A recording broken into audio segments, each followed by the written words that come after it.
Have you ever agreed to something and immediately regretted it later? A friend asks for a favor you don't have time for. A colleague gives you extra work even though you're already overloaded. Someone asks you to attend an event you don't even want to go to. Yet somehow, you still say yes. Later you think, why didn't I just say no? The truth is, saying no is psychologically difficult, and it has very little to do with weakness or lack of confidence. In fact, our brains are wired in ways that make refusal uncomfortable. Today, we will break down the hidden psychological reasons why saying no feels so difficult, and how people unknowingly take advantage of it.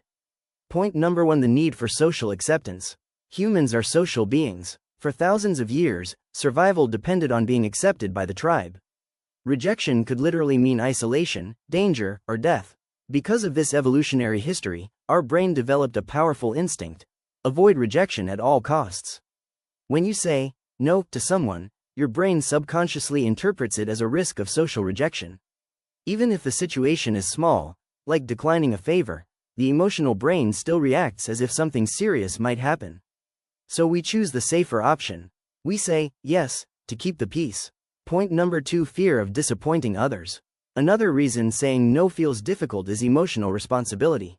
Many people feel responsible for how others feel. When someone asks for help, our mind instantly imagines their disappointment if we refuse. You might think, they'll feel bad. They'll think I'm rude. They might stop liking me. This emotional pressure pushes us to prioritize other people's feelings over our own needs. Ironically, this creates a pattern where others assume you will always agree, and they begin expecting it. Point number 3: the politeness trap. From childhood, most of us are taught important values like be polite, respect others, help when someone asks. These are good values, but sometimes they create what psychologists call the politeness trap. People begin to confuse politeness with compliance. They believe that refusing someone automatically makes them rude or selfish. But in reality, boundaries are not disrespect. Healthy communication includes the ability to decline requests when necessary. Point number 4: the guilt mechanism. Many requests are designed, consciously or unconsciously, to trigger guilt. Someone might say, I really thought you would help me. I have no one else to ask. It will only take a minute. These statements activate the guilt mechanism in the brain. Guilt is a powerful emotion that pushes us to restore social harmony. So instead of refusing, we agree, simply to remove the uncomfortable feeling of guilt.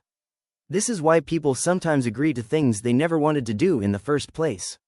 Point number 5: the reciprocity pressure. Another psychological force is the rule of reciprocity. When someone has helped us in the past, we feel obligated to return the favor, even if the request is inconvenient or unreasonable. This sense of debt can make saying no extremely uncomfortable. Marketers, negotiators, and even manipulators often use this rule. First they do something small for you. Then later they ask for something bigger, knowing that your brain will feel compelled to say yes. Point number 6: the desire to be seen as good. Many people tie their identity to being helpful. They want to be seen as reliable, kind, supportive, cooperative. So when a request comes, saying no feels like damaging that identity. They worry that people might see them differently. But constantly saying yes to maintain an image often leads to stress, burnout, and resentment. Because deep inside, they know they are ignoring their own needs. Point number 7: the habit of automatic agreement. For some people, saying yes becomes a habit. They respond automatically before even thinking about it. This happens especially when someone is a people pleaser, afraid of confrontation, used to prioritizing others. Over time, this pattern becomes part of their personality. But the good news is that habits can be changed. So what's the solution? The goal is not to start rejecting everyone. The goal is to create healthy boundaries. Here are 3 simple techniques psychologists recommend. First, pause before responding. Instead of answering immediately, say, let me check and get back to you. This gives your brain time to think instead of reacting automatically. Second, use respectful refusals. You don't need long explanations. A simple sentence works. I appreciate you asking, but I won't be able to do this. Clear, calm, and respectful.